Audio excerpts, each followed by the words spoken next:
Darshana, your chemistry teacher. हमने अपने previous lecture में इलेक्ट्रोनेगेटिविटी तक, इलेक्ट्रॉन एफिनिटी तक पूरा देख लिया था। इलेक्ट्रॉन एफिनिटी पे हमने क्वेश्चंस भी किए थे। हमने इलेक्ट्रॉन गेन एंथैल्पी और इलेक्ट्रॉन एफिनिटी का डिफरेंस देखा था कि क्या डिफरेंस होता है। लिटिल बिट डिफरेंस था जो मैंने आप लोगों को बताया था, जो आपको ध्यान में रखना था। यदि आपने मेरा वो लेक्चर नहीं देखा है तो आप वो लेक्चर देखिए, फिर इस लेक्चर पे मूव करिए, तो आपको ये अच्छे से समझ में आएगा। और मैं आपको एक बात बताऊं, तो आपको यदि ये लेक्चर अच्छे से समझना है, यदि इलेक्ट्रोनेगेटिविटी जो आज हम टॉपिक पढ़ने वाले हैं उसके सारे कॉन्सेप्ट क्लियर करने हैं, तो प्लीज ये लेक्चर पूरा देखिए, तभी आपको कॉन्सेप्ट अच्छे से समझ में आएंगे। और अब हम अपना इलेक्ट्रोनेगेटिविटी का चैप्टर स्टार्ट करते हैं। देखो, इलेक्ट्रोनेगेटिविटी क्या होती है। इलेक्ट्रोनेगेटिविटी क्या होती है, मैं आपको एक जनरल टर्म में बताऊं। यदि कोई भी अपन एलिमेंट या कोई भी मॉलिक्यूल लेते हैं, ठीक है, तो जो शेयर्ड पेयर इलेक्ट्रॉन्स है उन मॉलिक्यूल्स के बीच में, उसको एक एलिमेंट को अपनी तरफ अट्रैक्ट करने की जो टेंडेंसी होती है उसको हम क्या बोलते हैं, इलेक्ट्रोनेगेटिविटी बोलते हैं। ठीक है, हम देखते हैं इलेक्ट्रोनेगेटिविटी का क्या होता है। It is the tendency of an element to attract shared pair of electrons towards itself is called electronegativity. ठीक है, क्या होती है, जो भी शेयर्ड पेयर ऑफ इलेक्ट्रॉन्स को होती है एलिमेंट की अपनी तरफ अट्रैक्ट करने की जो टेंडेंसी होती है उसको हम क्या बोलेंगे, इलेक्ट्रोनेगेटिविटी बोलेंगे। ठीक है, इसको हम इलेक्ट्रोनेगेटिविटी बोल देते हैं। अब देखो, मैंने एक एग्जांपल लिया हाइड्रोजन एंड क्लोरीन का। ठीक है, इनकी इलेक्ट्रोनेगेटिविटी की वैल्यूज होती है जिससे हमें पता चलता है कि क्लोरीन की ज्यादा होगी इलेक्ट्रोनेगेटिविटी या हाइड्रोजन की ज्यादा होगी। उसकी ज्यादा होगी जो अपनी तरफ ज्यादा इलेक्ट्रॉन्स को खींचेगा। ठीक है, तो क्लोरीन क्या होता है, जनरली क्लोरीन क्या होता है, अपनी तरफ हाइड्रोजन से इलेक्ट्रॉन को ज्यादा खींचता है। हम ऐसा बोल सकते हैं कि ज्यादा पावरफुल होता है, तो ये क्या कर सकता है, अपनी पावर से इलेक्ट्रॉन्स को अपनी तरफ ले सकता है। ठीक है, यदि ज्यादा इलेक्ट्रॉन्स अपनी तरफ पुल करेगा तो क्या होगा, इस पे पार्शियल नेगेटिव चार्ज आ जाएगा और इस पे पार्शियल पॉजिटिव चार्ज आ जाएगा। तो ये कंपाउंड क्या बन जाता है, पोलर कंपाउंड बन जाता है। ठीक है, तो जो इसकी टेंडेंसी थी इलेक्ट्रॉन को Cl की अपनी तरफ खींचने की, तो उसको हमने क्या बोल दिया, इलेक्ट्रोनेगेटिविटी बोला। ठीक है, यही इलेक्ट्रोनेगेटिविटी होती है। हम एक एग्जांपल और लें, देखो Cl2 का एक एग्जांपल है, तो ये तो हेटेरोएटॉमिक मॉलिक्यूल था ये। ठीक है, और ये अपना आ जाएगा सेम मॉलिक्यूल। ठीक है, इसके अंदर जो इलेक्ट्रॉन्स का जो क्लाउड होता है वो क्या होता है, मिडल में होता है, लाइक क्लोरीन एंड फ्लोरीन। अब जो इलेक्ट्रॉन का क्लाउड होता है इन दोनों बॉन्ड का, उसमें क्या होता है, मिडल के अंदर होता है। तो जो इन पे जो चार्ज होता है वो क्या होता है, जीरो चार्ज होता है, कोई भी चार्ज नहीं होता है, क्योंकि ये दोनों सेम इलेक्ट्रोनेगेटिविटी रखते हैं। और कोई भी जब सेम इलेक्ट्रोनेगेटिविटी है तो ना तो ये अपनी तरफ इलेक्ट्रॉन्स पुल करेगा, ना ये अपनी तरफ इलेक्ट्रॉन्स पुल करेगा।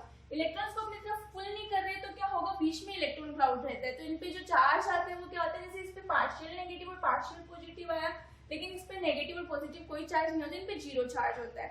ठीक है, सेम एटॉमिक मॉलिक्यूल में। अब हमने ये देख लिया, आपको इलेक्ट्रोनेगेटिविटी का समझ में आ गई, इलेक्ट्रोनेगेटिविटी क्या होती है। इलेक्ट्रोनेगेटिविटी को मेजरमेंट करने के लिए क्या किया था, कुछ साइंटिस्ट थे जिन्होंने अपने पैरामीटर्स दिए थे कि हम इलेक्ट्रोनेगेटिविटी को इस तरह से मेजर कर सकते हैं। वो 3 या 4 पैरामीटर्स है जो हमें पता होने चाहिए, हम वो देखते हैं। देखो, first measurement of electronegativity, first क्या था, पोलिंग स्केल थी। ठीक है, पोलिंग स्केल का क्या था, इसको हम जाई बोलते हैं, जाई ए जाई B minus is equal to 0.101 under root का डेल्टा ई।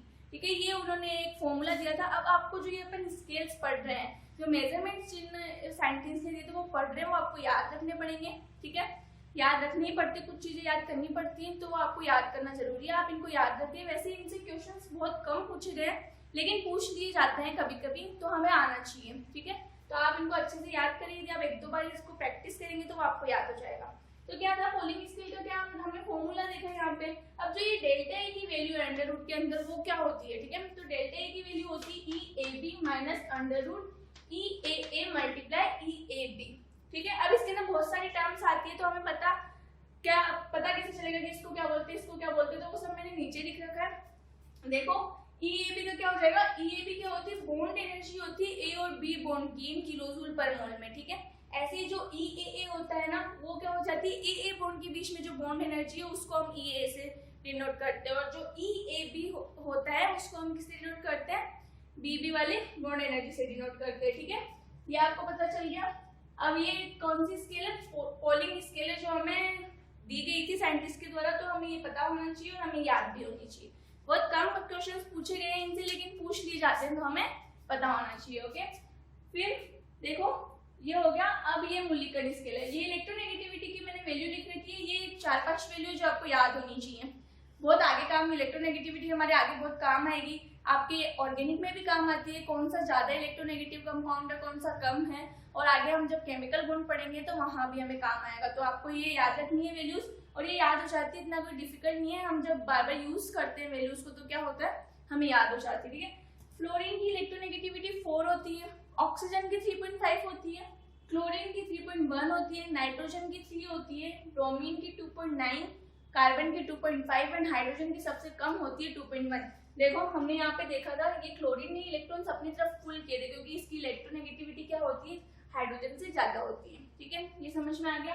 सेकेंड है Mulliken scale.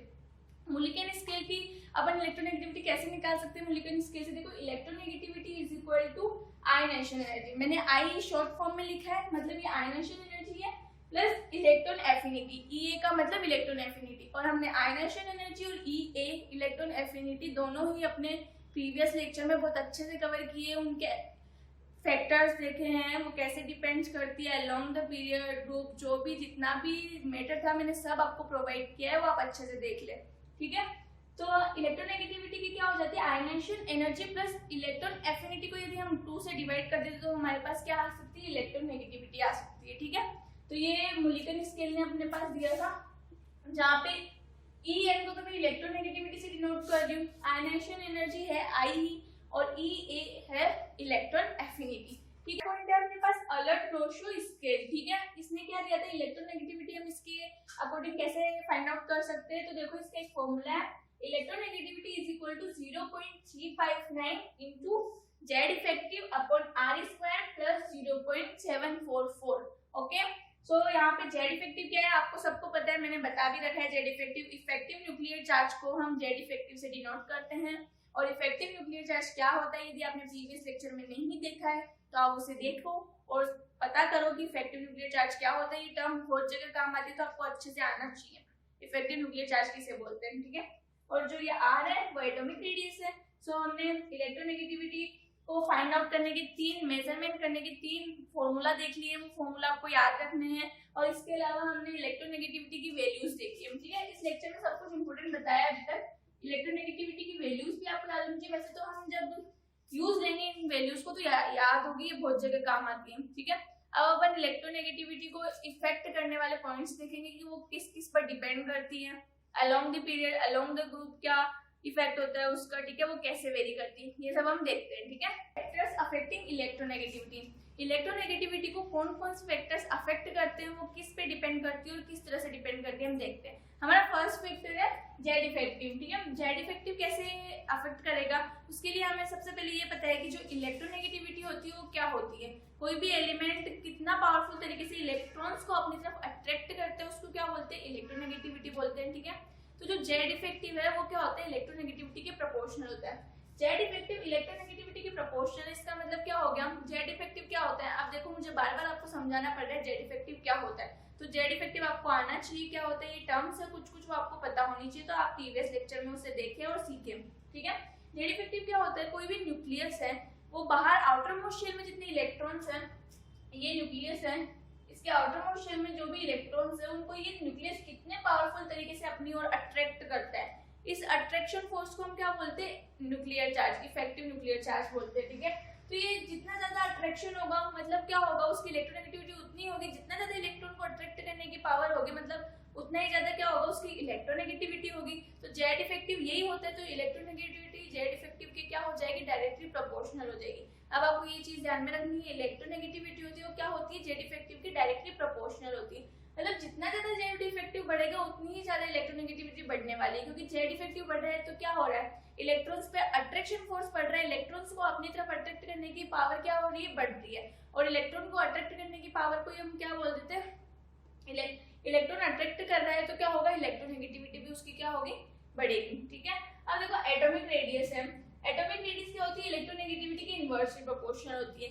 Atomic radius increase होगी, देखो ये 2 है इसमें शेल्स। अब मैं देखो एटॉमिक रेडियस आपको पता है क्या होती है, मैं इसकी 3 सब शेल्स बना देती हूँ। ठीक है, तो ये क्या होगी, डिस्टेंस है यहाँ से बढ़ गई, इसकी डिस्टेंस कम थी, तो ये जो न्यूक्लियस है वो इन इलेक्ट्रॉन्स पे आसानी से अट्रैक्शन फोर्स इजीली लगा पा रहा था। लेकिन जब ये डिस्टेंस बढ़ी तो अट्रैक्शन फोर्स क्या हो गया, न्यूक्लियस से पास में कम है और दूर चले गए तो अट्रैक्शन फोर्स भी न्यूक्लियस के इलेक्ट्रॉन्स पे क्या हो जाएगा, कम हो जाएगा। जब अट्रैक्शन फोर्स कम हो रहा है तो इलेक्ट्रोनेगेटिविटी क्या हो जाएगी इसकी, कम होगी। जब साइज बढ़ रही है तो अट्रैक्शन फोर्स कम हो रहा है, तो साइज बढ़ने पर क्या होगी, इलेक्ट्रोनेगेटिविटी क्या होगी, डिक्रीज होगी। तो समझ में आ गया आपको ये फैक्टर की इलेक्ट्रोनेगेटिविटी एटॉमिक रेडियस पे इनवर्सली प्रोपोर्शनल करती है। तो कैसे करती है, ठीक है। तो इलेक्ट्रोनेगेटिविटी एटॉमिक रेडियस पे क्या होती है, इनवर्सली प्रोपोर्शनल होती है। जैसे जैसे एटम की साइज बढ़ती जाएगी, रेडियस बढ़ती जाएगी, इलेक्ट्रोनेगेटिविटी वैसे वैसे क्या करेगी, डिक्रीज करेगी, क्योंकि उनका जो न्यूक्लियस से अट्रैक्शन फोर्स है वो क्या होता जाएगा, कम होता जाएगा। तो उनको इलेक्ट्रॉन्स को अट्रैक्ट करने की पावर भी क्या होगी, कम होगी, ठीक है। तो ये जेड इफेक्टिव और एटॉमिक रेडियस पे कैसे डिपेंड करती है आपको समझ में आ गया होगा।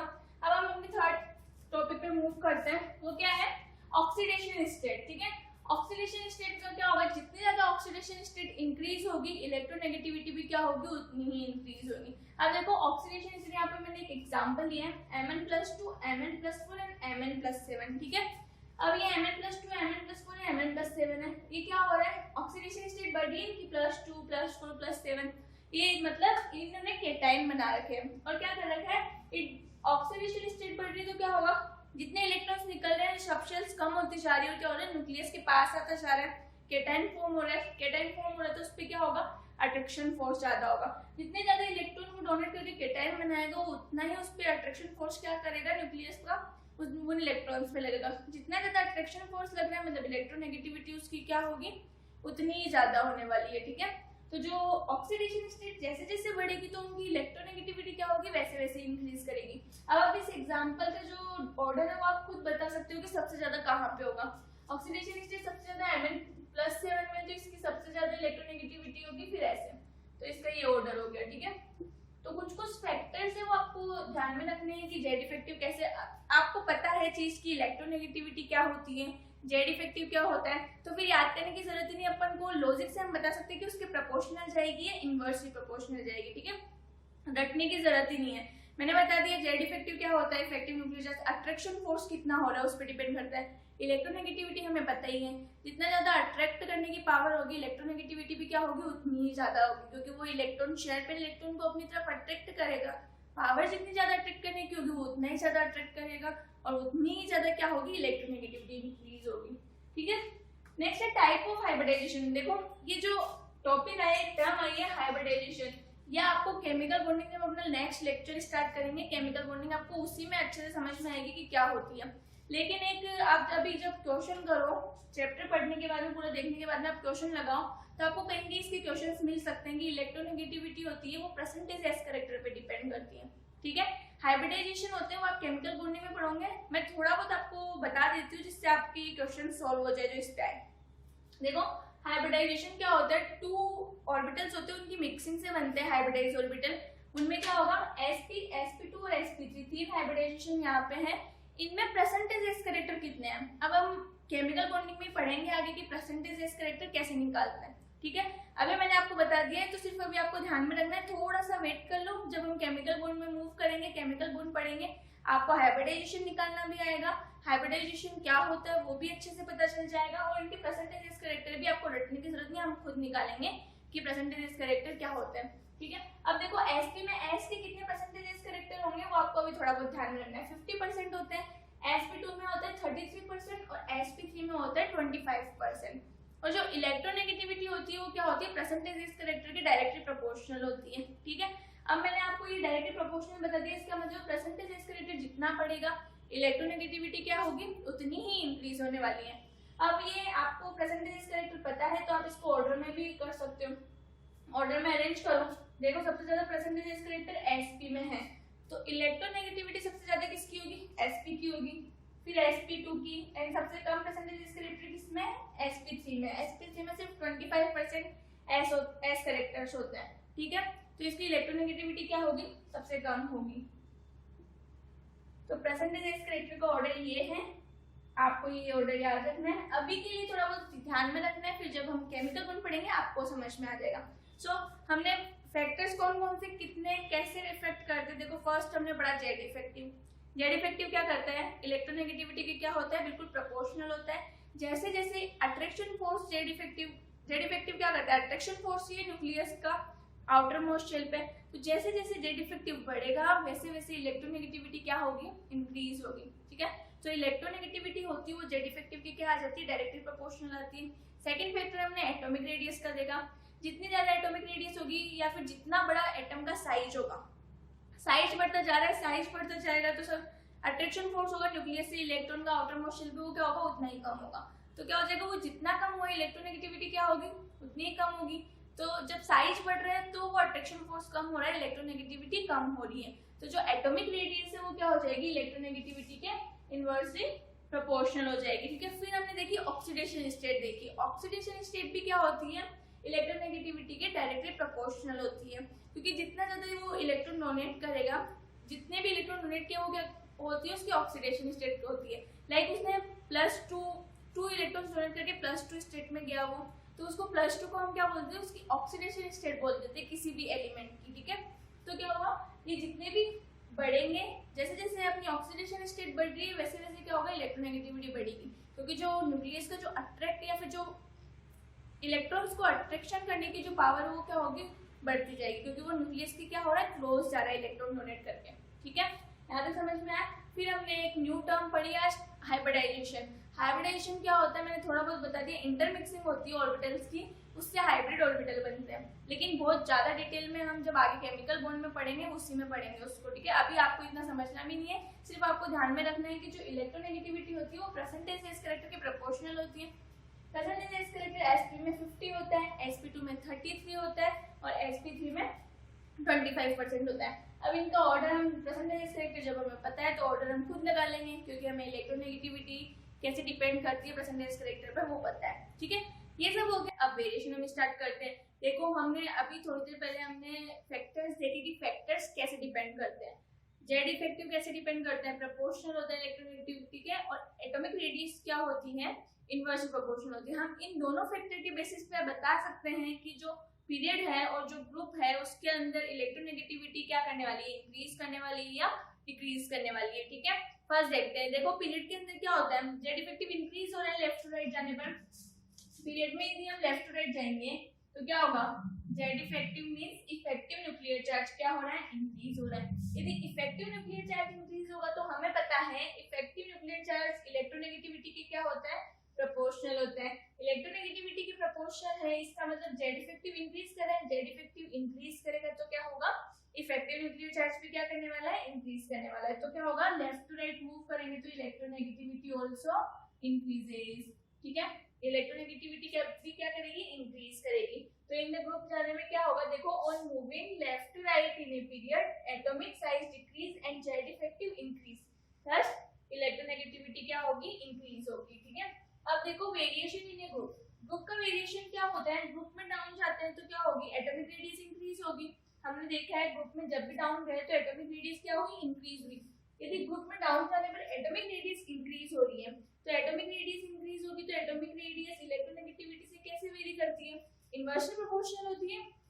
तो जैसे हम ग्रुप में डाउन जा रहे हैं एटॉमिक रेडियस इंक्रीज हो रही है तो इलेक्ट्रोनेगेटिविटी क्या हो जाएगी डिक्रीज हो जाएगी। तो ग्रुप में डाउन जाने पर इलेक्ट्रोनेगेटिविटी क्या होती है डिक्रीज होती है। ठीक है, तो हमने वेरिएशन इन पीरियड देख लिया। पीरियड में तो हम जब लेफ्ट टू राइट मूव करेंगे तो क्योंकि जेड इफेक्टिव इंक्रीज हो रहा है क्या इंक्रीज होगी इलेक्ट्रोनेगेटिविटी इंक्रीज होगी। लेकिन ग्रुप में जब हम डाउन जाएंगे, ग्रुप में डाउन जा रहे हैं तो एटॉमिक रेडियस तो क्या हो रही है एटॉमिक रेडियस वो क्या है इंक्रीज हो रही है। एटॉमिक रेडियस इंक्रीज होगी तो इलेक्ट्रोनेगेटिविटी क्या होगी ग्रुप में डाउन जाने पर डिक्रीज होगी। ठीक है, इलेक्ट्रोनेगेटिविटी क्या होगी डिक्रीज होगी। अब हमें एप्लीकेशन पार्ट पे चलते हैं। हम अपने एप्लीकेशन ऑफ इलेक्ट्रोनेगेटिविटी, इलेक्ट्रोनेगेटिविटी की एप्लीकेशंस किन किन फैक्टर्स पे कैसे कैसे डिपेंड करती है हम देखते हैं। फर्स्ट आते हैं metallic and non metallic properties. Metallic and non metallic properties क्या होती है, कोई भी मेटेलिक कैरेक्टर कैसे इंक्रीज कर रहे हैं, इलेक्ट्रोनेगेटिविटी कैसे डिपेंड करती है। तो इलेक्ट्रोनेगेटिविटी होती है वो नॉन मेटेलिक कैरेक्टर की क्या होती है प्रोपोर्शनल होती है। ओके, देखो फर्स्ट मेटल और नॉन मेटल क्या होता है। मेटल वो होती है जो आसानी से अपना क्या करती है इलेक्ट्रॉन डोनेट कर देती है। ठीक है, और जो नॉन मेटल्स होती है वो आसानी से क्या कर लेती है इलेक्ट्रॉन्स गेन कर लेती है। तो कोई भी एक एलिमेंट वो आसानी से इलेक्ट्रॉन डोनेट कब कर सकता है जब उस पर अट्रैक्शन फोर्स होता है न्यूक्लियस का वो कम लगेगा, या फिर कोई भी इलेक्ट्रॉन्स को अपनी तरफ खींचने की टेंडेंसी उस पर क्या होगी कम होगी। जितनी ज्यादा वो टेंडेंसी उसकी कम होगी वो क्या करेगा उतने इजीली इलेक्ट्रॉन को क्या कर देगा डोनेट करके मेटल में कन्वर्ट हो जाएगा।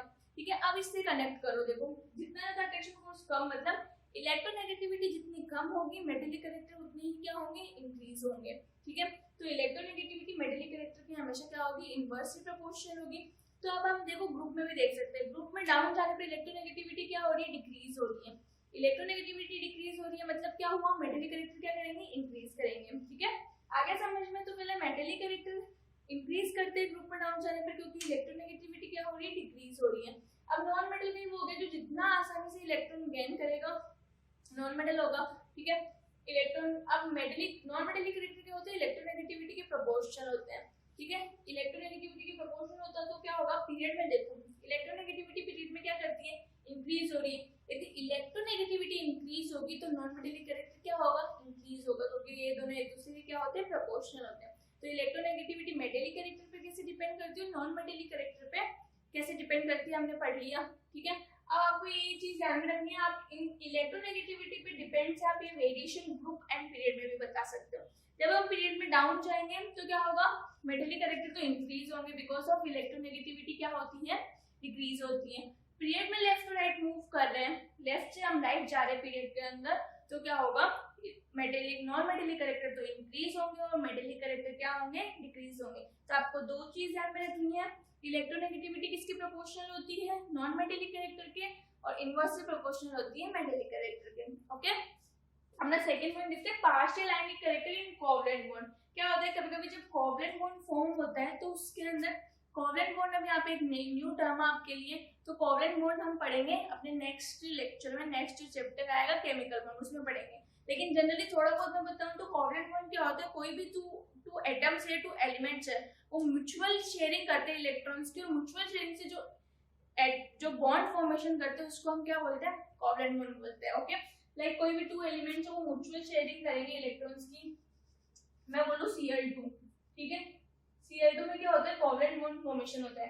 फ्लोरीन एंड फ्लोरीन होते हैं, इनमें क्या होती है, इलेक्ट्रॉन्स की म्यूचुअल शेयरिंग से ये बॉन्ड बनता है। ठीक है, तो ये क्या हो जाएगा, कोवलेंट बॉन्ड बोलते हैं इसको।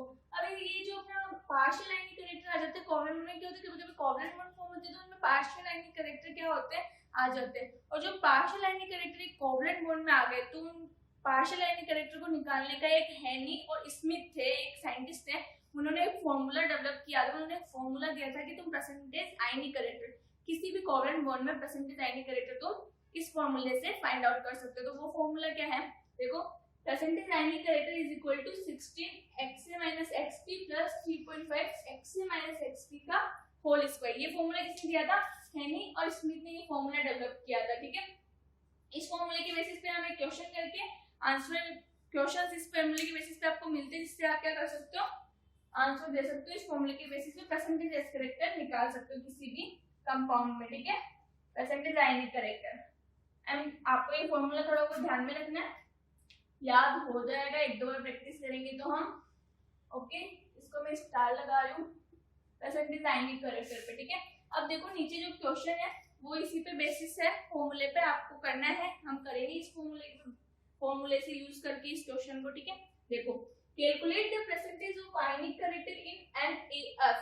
ठीक है, सोडियम फ्लोराइड। अब क्या करना है, कैलकुलेट करना है अपन को, अपने पास एक मॉलिक्यूल दिए हुए है Na, उसके अंदर अपन को इलेक्ट्रोनेगेटिविटी तो उसके अंदर हमको क्या करना है, परसेंटेज आयनिक करेक्टर क्या करना है, कैलकुलेट करना है। अब इलेक्ट्रोनेगेटिविटी आपको गिवन होगी, जिन एलिमेंट्स की मैंने इलेक्ट्रोनेगेटिविटी बता रखी है, फ्लोरीन की, इन सब की बता रखी है, तो वो तो आपको पता है और वैसे क्वेश्चंस में गिवन होती है। यदि आपको नहीं पता है तो क्वेश्चंस में गिवन है, कुछ कुछ जो मैंने लिखवाई थी वैल्यूज, फ्लोरीन, क्लोरीन, इन सब की आपको पता ही है।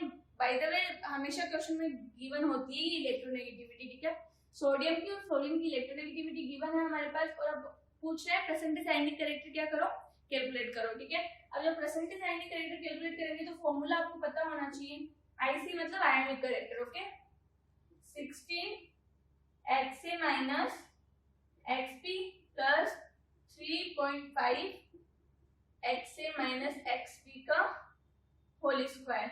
ओके, अब देखो फ्लोरीन एंड क्लोरीन की पता है हमें, ये XA एंड XP हो जाएगा, A की कर लो एंड B की कर लो। ठीक है, अब देखो 16 तो 16 का 16 आ जाएगा। ओके, XA क्या हो जाएगा, फ्लोरीन की ले लो 4 और ये क्या हो जाएगी 0.9, तो 4 में से 0.9 सब्ट्रैक्ट करो एंड इधर भी 4 माइनस 0.9 का होल स्क्वायर। ठीक है, आपके पास वैल्यूज दी हुई इलेक्ट्रोनेगेटिविटी की, वो पुट करो, पुट करके सॉल्व करोगे तो आपके पास आंसर आएगा 16, ये 3.1 कुछ आएगा। ठीक है, 3.5, ये ऑल्सो 3.1 का होल स्क्वायर आएगा। अब आप जब इसको कैलकुलेट करोगे आपको आंसर मिल जाएगा। अब कैलकुलेट तो आप कर ही सकते हो, आप इसको कैलकुलेट करके आंसर निकालना, आपको ये परसेंटेज आइडेंटिटी कैरेक्टर का आंसर मिल जाएगा। ठीक है, तो क्या हो जाएगा, परसेंटेज आइडेंटिटी कैरेक्टर का फॉर्मूला है और डायरेक्ट फॉर्मूले से क्वेश्चंस आते हैं, तो एक छोटा सा फॉर्मूला याद करना है, फॉर्मूले के बेसिस पे हमारे एक दो क्वेश्चंस हो जाते हैं, तो कितनी अच्छी बात है। तो आप फॉर्मूला याद रखिए और फॉर्मूले से ये डायरेक्ट पुट करना होता है क्वेश्चन सॉल्व। ठीक है, कैलकुलेशन करनी पड़ती है, वो तो करनी पड़ेगी, कैलकुलेशन करके आप आंसर निकाल सकते हो। ठीक है, तो हमने क्या देखा, हमने मेटेलिक कैरेक्टर और नॉन मेटेलिक कैरेक्टर कैसे डिपेंड करते हैं इलेक्ट्रोनेगेटिविटी पे, वो देख लिया। वेरिएशन ग्रुप का और पीरियड का वेरिएशन आपको याद रखने की जरूरत ही नहीं है, आपको पता है कैसे इफेक्ट करती है, कैसे डिपेंड करती है किस किस चीज पे। जनरली मैंने अभी तक आपको electronegativity, electron affinity, ionization energy, atomic radius, जितनी भी चीजें पढ़ाई है प्रीवियस लेक्चर में, मैंने आपको सबको ये वेरिएशन ग्रुप एंड पीरियड का वेरिएशन बताया। इसके अंदर पीरियड में हमेशा हमने जेड इफेक्टिव को कंपेयर किया है जेड इफेक्टिव से, और जो ग्रुप है उसमें एटॉमिक रेडियस वाले फैक्टर से हमने कंपेयर किया है। तो बस आपको इलेक्ट्रोनेगेटिविटी हो चाहे इलेक्ट्रॉन एफिनिटी हो, आयनाइजेशन एनर्जी हो, आपको ये पता होना चाहिए कि कैसे इफेक्ट कर रही है जेड इफेक्टिव पर, एटॉमिक रेडियस पर।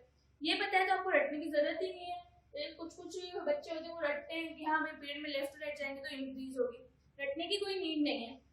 आप ध्यान में रखो कि हाँ भाई इस पे ऐसे इफेक्ट कर रही है, ऐसे इफेक्ट करती तो आपको डायरेक्ट पता चल जाएगा कि जेड इफेक्टिव जब पीरियड में जा रहे हैं, लॉजिक है कि क्यों इंक्रीज हो रहा है, तो आपको पता है सारी चीजें। जब सारी चीजें आपको पता है, मैंने अच्छे से कवर की, मैंने आपको हर एक चीज लॉजिक से बताया कि क्यों इंक्रीज हो रही है, क्यों डिक्रीज हो रही है, फिर वो प्रोपोर्शनलिटी का मेथड मैंने समझाया। ठीक है, तो वो याद रखना है आपको, इतनी सारी चीजें आप याद रख सकते हो तो रखिए, लेकिन यदि आप लॉजिक से समझ लेते हो उससे आपको अच्छे से पता चल जाता है कि कैसे वेरी करती है, तो आपको कोई जरूरत नहीं याद करने की कि पीरियड में मूव करेंगे डाउन जाएंगे तो कैसे क्या चीज इंक्रीज हो रही है, क्या चीज डिक्रीज हो रही है, आपको पता चल गया इलेक्ट्रोनेगेटिविटी का फैक्टर कि हाँ भाई ऐसे इफेक्ट करती, तो आप डायरेक्ट पता कर लोगे उसको। ठीक है, याद करने की कोई नीड है नहीं। कुछ एक्सेप्शंस होते हैं जो आपको याद करने पड़ते हैं, लॉजिक हालांकि उनका भी कुछ कुछ का होता है, लेकिन एक्सेप्शंस तो आपको याद ही रखने पड़ते हैं, और जनरली मैं ट्राई करती हूँ कि उनकी ट्रिक्स आपको बता दूं तो वो आपको याद हो जाते हैं। मैंने थर्टीन ग्रुप बताया था आयनाइजेशन एनर्जी का, उसकी ट्रिक मैंने बहुत अच्छे से समझाई थी, आप देखेंगे लेक्चर में तो आपको पता चल जाएगा कि उसकी ट्रिक से आप उसे याद कर सकते हैं। उसमें वेरिएशन जैसे जनरल होते हैं वैसे जनरल होता नहीं है एक्चुअली में, तो क्या होते हैं वो कुछ कुछ वेरिएशन आ जाते हैं, तो उनको अपन को देखने के लिए या तो ट्रिक बना लो खुद से थोड़ा सा दिमाग लगा के, नहीं तो आप 2-3 बार प्रैक्टिस करो तो वो वैसे भी याद हो जाते हैं। ठीक है, अब ये अपना हो गया, अभी अपने थोड़े बहुत एप्लीकेशंस पार्ट इसके एक दो और बचे, वो जो भी पार्ट्स है बॉन्ड एंगल्स है, ठीक है, बॉन्ड ऑर्डर्स है, वो पार्ट्स वैसे आपको जनरली केमिकल बॉन्ड में अच्छे से समझ में आएंगे, लेकिन मैं फिर भी आपको थोड़ा बहुत याद करने के लिए कि आपके क्वेश्चंस अच्छे से क्लियर हो जाए आपको बता दूंगी। थोड़ा बस आपको ध्यान में रखना है, कुछ कुछ चीजें जो मैं बोल रही हूँ कि मैं आगे कवर करूंगी तो आप उसको थोड़ा बहुत ध्यान में रखें। ठीक है, फिर आगे वो अपने आप कवर हो जाएगी, आप जब पीछे जाके देखेंगे फिर अब एक बार पढ़ लेंगे अपना आगे का तो आपको समझ में आ जाएगा, तो इतनी टेंशन नहीं लेनी है, आप मैं बोल रही हूँ वैसे वैसे याद रखिए बस। ठीक है, अब अपन थोड़ा सा आगे का देखते हैं, इसके क्या क्या वेरिएशन है, क्या क्या एप्लीकेशन है इसकी। बॉन्ड स्ट्रेंथ, बॉन्ड की स्ट्रेंथ किस पे डिपेंड करती है, कैसे अफेक्ट करती है इलेक्ट्रोनेगेटिविटी बॉन्ड की स्ट्रेंथ को। देखो बॉन्ड स्ट्रेंथ क्या होगा, कोई भी कोवलेंट बॉन्ड है, ठीक है, with increasing difference between the electronegativity of the atom bond strength and stability increase। ठीक है, क्या हो जाएगा, डिफरेंस इलेक्ट्रोनेगेटिविटी का यदि इंक्रीज हो रहा है तो क्या हो जाएगी, बॉन्ड स्ट्रेंथ इंक्रीज होगी। मतलब आपको कोई भी मॉलिक्यूल है गिवन है, उस मॉलिक्यूल में आप बॉन्ड स्ट्रेंथ इलेक्ट्रोनेगेटिविटी की क्या करो, डिफरेंस निकालो। इलेक्ट्रोनेगेटिविटी का डिफरेंस यदि ज्यादा आता है तो उसकी बॉन्ड की स्ट्रेंथ क्या होगी, उतनी ही ज्यादा होगी, और यदि इलेक्ट्रोनेगेटिविटी का डिफरेंस कम आता है तो बॉन्ड स्ट्रेंथ क्या हो जाएगी, कम हो जाएगी। अब हम यहाँ पे एक एग्जांपल से समझ लेते हैं। देखो HF, HCl, HBr, HN, ठीक है, ये मैंने क्या 1.9, 0.9, 0.7, 0.4 इन दोनों का इलेक्ट्रोनेगेटिविटी है, उनका डिफरेंस है। मैंने आपको इलेक्ट्रोनेगेटिविटी सबकी लिखवा रखी है।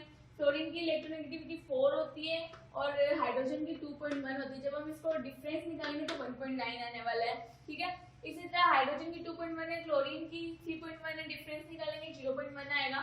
इसी तरह ब्रोमीन और आयोडीन की ये डिफरेंस लिखे हुए इलेक्ट्रोनेगेटिविटी का। हाइड्रोजन और ब्रोमीन की इलेक्ट्रोनेगेटिविटी का डिफरेंस 0.7, हाइड्रोजन और आयोडीन की 0.4। तो मैंने आपको इलेक्ट्रोनेगेटिविटीज की वैल्यू लिखवाई थी, वो वैल्यूज यहाँ काम आ रही है, इसीलिए मैंने कहा था याद होनी चाहिए वैल्यूज, ठीक है। तो बॉन्ड डिस्टेंस जितनी ज्यादा वैल्यू, अब इन जितनी भी टर्म्स में लिखी हुई आपको देखो इलेक्ट्रॉन नेगेटिविटी की डिफरेंस सबसे ज्यादा कहाँ पे 1.9 में सबसे ज्यादा इलेक्ट्रोनेगेटिविटी का डिफरेंस है। इसका मतलब क्या होगा 1.9 की जो बॉन्ड स्ट्रेंथ होगी वो सबसे ज्यादा होगी, क्योंकि इलेक्ट्रोनेगेटिविटी का डिफरेंस वहाँ पे क्या हो रहा है सबसे ज्यादा है, तो बॉन्ड स्ट्रेंथ भी क्या होने वाली है ज्यादा होने वाली है।